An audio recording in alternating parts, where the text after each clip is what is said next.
What's up, everybody out there in YouTube land? Raph2501 here with another video from Multiversal Wisdom. This is another Batman contingency plan. Okay, this one is really interesting. This one is Freddy Krueger.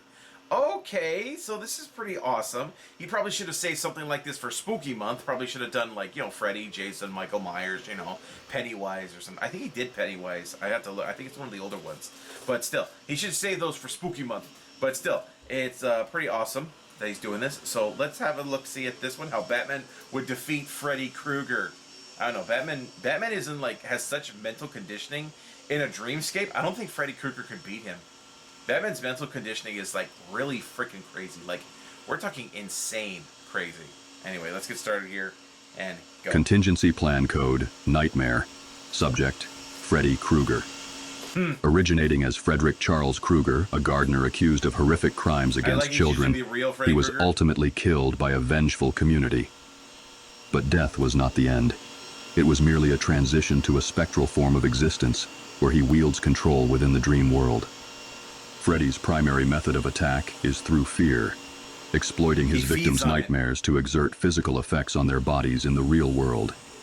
This blending of dream and reality allows him to terrify and control his victims, making him a formidable adversary.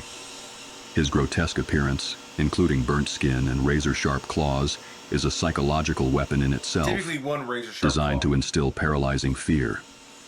However, Freddy's strength is also his vulnerability. Dude, that's awesome. His existence is contingent upon the fear of his victims. Without it, his ability to influence the dream world diminishes significantly. True. Additionally, Krueger can be pulled into the real world, where he is susceptible to physical harm, as evidenced by instances where victims have inadvertently brought objects back from their dreams. The first phase of my plan leverages my own resistance to fear and psychological manipulation. Yeah, I remember that. Unlike typical victims, my training and mental discipline allow me to maintain control even in extreme scenarios. Very true. During my regular controlled microsleeps, brief strategic rests, I will enter Freddy's domain on my terms. Upon entering the dream, the initial goal is to engage Freddy, maintaining contact long enough to bring him into the real world. That's if he decides to prepare mentally for this confrontation, simulations of various scenarios will be run, including those playing on my personal traumas.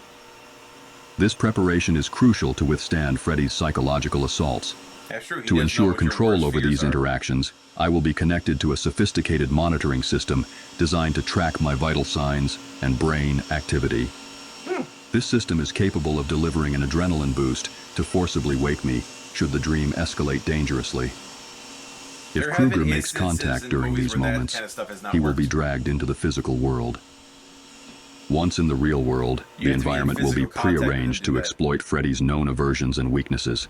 The room will be equipped with intense heat sources and UV lights to simulate the fire that led to his original demise, exploiting his traumatic memories. I will employ various weapons, including incendiary devices and thermite, to maintain psychological pressure and cause physical damage.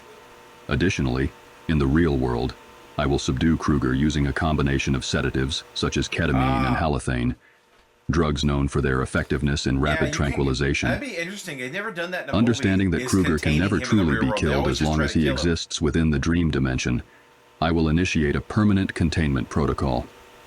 This involves a precise neurosurgical procedure to lobotomize and deactivate significant portions of his prefrontal and cerebral cortex, reducing him to a state of minimal consciousness. Dude, that's post-surgery, Krueger will be placed in a stasis field, a technology adapted from extraterrestrial equipment. This field is an additional security measure, inhibiting any possible regeneration or resurgence from Krueger, thus ensuring it keeps him indefinitely dormant. Lastly, while the decision to lobotomize and confine an entity indefinitely is fraught with ethical considerations, it is justified in this case by the need to prevent further loss of life. Krueger's unique status as a non-living, malevolent entity whose existence threatens innocent lives places him outside conventional moral considerations. This plan showcases the necessity of containment. If left unchecked, Krueger's powers could potentially extend to beings as formidable as Superman. While he may be the Man of Steel, one must wonder, are his dreams as resilient as his body? Ooh, good point. That was oh, dude. Okay, so he's going, yeah, because that's something they never do in the movies. Whenever in the movies, they think they've pulled Krueger out like 2 or 3 times in the movies. They pull him out of the dream world, and each time they kill him, but he still comes back.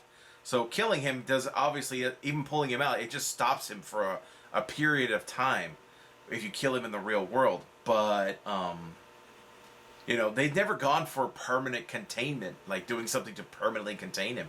That would be interesting. That would have been interesting to have in one of the Friday the 13th movies, is to just recognize him as a psychopath and just lock him up. Anyway, what do you guys think? You guys think Batman could take Freddy? I think he could. Anyway, let me know what you think in the comments. Definitely like this video and subscribe, guys. Click on the link to the original. Like the original. Subscribe to Multiversal Wisdom. Help get their subscribers up. They're getting close to 20K, guys. Let's see if we can push them beyond that. And share both videos on social media, guys. We need your help. Because, like I've said many times, YouTube is an asshole and won't promote shit. Anyway, I'll see you guys next time. Tune in every day for new content. Bye-bye.